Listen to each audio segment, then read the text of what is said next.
how do you work around that then? Do you devolve some powers to the state's electoral commissioners? How does the scaling now work? Some powers need to be devolved. I think that has been obvious in almost every Nigerian problem for a very long time now. There needs to be some form of devolution. One of Nigeria's problems is that this country is just too big for some centralized body to run everything. It's the same problem with INEC, same problem with NEPA, same problem with police. Devolution is the way forward. We know that the INEC chairman was in the United States to sort of monitor the midterm elections which held earlier this month. I know you're laughing, but I mean, he went there to learn, let's even put it that way. And America is also a very massive country, especially by landmass. It's one of those places where they have 4 time zones, and they have midterm elections for a reason, because you don't want to have everybody voting at the same time. Is that something we should start looking at as well, looking at where a couple of states vote every 2 years while the others have theirs with the general elections? And how are we going to even walk around that happening? Like, yeah, I think it's a step that we can start looking into, agreed. The INEC chairman going to America want to look into the midterm elections. I feel more should be done in that line. Not just, see, we are one of the top 10 most populous countries, and we have to admit this, we have to appreciate this fact. You understand? We are, I think, the 7th or so most populous country. You cannot deal with the volume, the population of people we have, the way we're going about it. It's just not possible. Yes, true, devolution of power. We talked about India. India is recording progressive success in their elections. I mean, yes, we're far from when they had started their democracy and everything, but they successfully registered 100 million more voters from the last election they had, the previous election they had, to the last election they had. And there are things we need to start looking at. We need to start looking at taking out more, not only the chairman, please, more INEC officials to go out and study elections in other countries, other populous countries as well. We need to start looking at electronic registration, for example, online registration. There are things, to go around and tackle this problem. In my own opinion, I just feel there are more we can do. It makes you wonder. I mean, we're still talking about collection of cards, and we seem to be having all of these problems.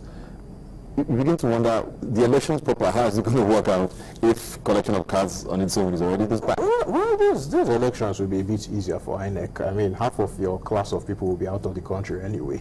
It's Valentine's Day, so many of them will cut out. On a more serious note, basically, there are other options that we could explore. Mohammed is right when he says that we should be thinking of sending more INEC officials, not to the US. The US is, I mean, almost 300 years of uninterrupted democracy. Yeah. And I think the electoral systems are completely different from what anybody else does. It's completely different. I mean, you want to try having an electoral college here. Electoral colleges, absentee votes, there's so many things to do that we can't even imagine starting just yet. But India is an example of what the direction we should be heading. Electronic voting. Now, the last time around, that was 2011, if you remember, all of us had to put our fingerprints, scan our irises, because we were told that it's going to be electronic. Why is it that you now need to, 4 years down the line, go to the same place where you did it? If this thing was electronic, by definition, it means that it would have been uploaded to a database. Your fingerprints don't change. So even if you have moved from Lagos to Port Harcourt, you should be able to vote there without problems. After all, you are in the database. It tells me that something happened in 2011 that went wrong. Because money was approved, if I remember correctly, 30 billion or something was approved then and given for that purpose. Clearly, it didn't work. So who are the contractors? Why is nobody answering hot questions? You want to tell me that we are going to go through another round of another 30 billion?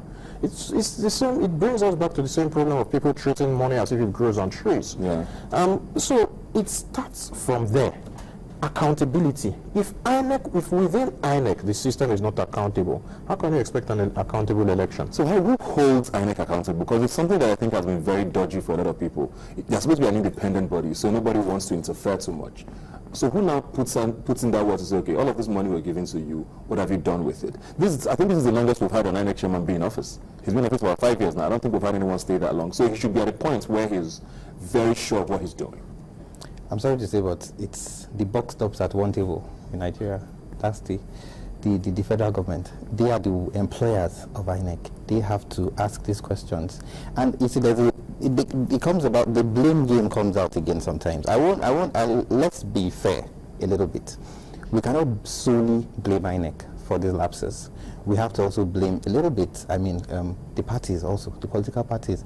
We have a situation in Edo, I think it was Edo, where almost 5,000 voters' cards were stolen. Who is stealing voters' cards? Is it the owners that are stealing their own voters' cards? Of course not. Why are voters' cards being stolen? Another incident also I heard during this time here in Lagos also was about 850 voters' cards also, where somebody wanted to buy 850 voters' cards at the rate of 1,000 naira per voters' card.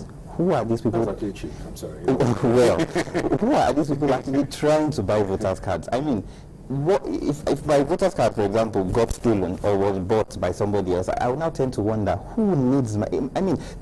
Voting is like the fundamental right of every citizen. Which also brings us to the point of his question. I mean, if these things are supposed to be biometric, someone buying it shouldn't come up. Exactly. That means these voter cards are probably still usable. And if they're still usable, that means all those things we did, the biometrics and all those things we did, are of absolutely no use.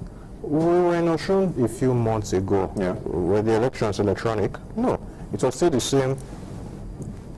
So, no, we are not yet at electronic voting stage. We will not be there for a long time because we still have NEPA ruling over all of us. Yeah. So let's get with the program. Somebody can steal your voter's card and make use of it. Yeah. So my polling booth was one of those that's been postponed. My former polling booth was one that's postponed to the 28th. So I haven't gotten mine yet. So I'm still going to walk around, like you said, to get it on the 28th, and probably now go to my news spots and write a letter to local governments or the INEC, the Resident Electoral Commission. I don't know when. Yeah, I probably cannot be able to get it before February 15th. Use blue paper to write it. So my point, I was to go to Lagos State now. There was a very controversial part of the number of voters reducing by almost 1 million, from about 4.something million, over 2 million actually. How do INEC was trying to explain that away? I don't know, did the explanation convince you in any way about people moving or people passing away, or I don't know, some cards not being valid and all of that? That also makes you wonder, what's going to happen to those people if they go to their booths? Some people possibly died. So, I mean, it's 4 years. It's a long time. We've been having an insurgency in Nigeria. Maybe the 2 million were soldiers. But how do they know that they died? I mean, they haven't come to pick them back. You know what I mean? Maybe they went to drill oil in Port Harcourt. Anyway, on a more serious note, the point is this. We can't count in Nigeria. I mean, I can give examples off the top of my head. Our census figures are always disputed. We had this little embarrassment of 19 versus 16 in Governor's Forum and all of that. We can't count. So why is anybody surprised that 2 million people got missing somewhere along the lines? This is no surprise. And INEC's explanation doesn't make sense. It's not going to make sense now, in the future, whenever. But it is just the way it is. Apparently, they have only 4.6 million voters' cards for Lagos. Question is, how many of those voters' cards are authentic? How many of those voters' cards have been stolen? How many of those voters' cards will get to the people who are to the owners that are meant to use them? Yeah. And the shortfall, what will happen to them? That's the key question. Yeah. What will happen to that shortfall?